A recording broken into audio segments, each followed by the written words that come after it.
সুপ্রিয় দর্শকবৃন্দু, আসসালামু আলাইকুম ওয়া রাহমাতুল্লাহ। আমরা আপনাকে আজকে এমন একটা জায়গায় নিয়ে এসেছি, এমন একটা বিষয় দেখাবো যেগুলো বাংলার প্রকৃতির সাথে মিশে আছে।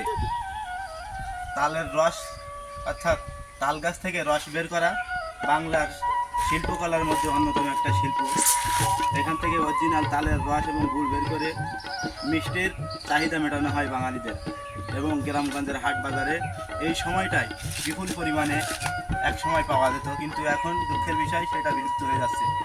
তো সেইটাকে আবারও বাংলার সংস্কৃতিতে পুনরুজ্জীবিত করার জন্য চেষ্টায় উদীয়মান হয়ে উঠেছে মাদার অনন্তপুর গ্রামের একটা যুবক। যে সময় ফেসবুকের জগতে, অনলাইনের জগতে, মোবাইলের জগতে আসক্তি নিয়ে জীবন ধারণ করছে যুব সমাজ, ঠিক সেই সময় বাংলার প্রকৃত শিল্পকলাকে ফিরিয়ে আনার আপ্রাণ চেষ্টায় আমরা সাধুবাদ এবং আমরা কৃতজ্ঞ হয়ে আমরা সেখানে ছুটে এসেছি আমাদের দেখার জন্য।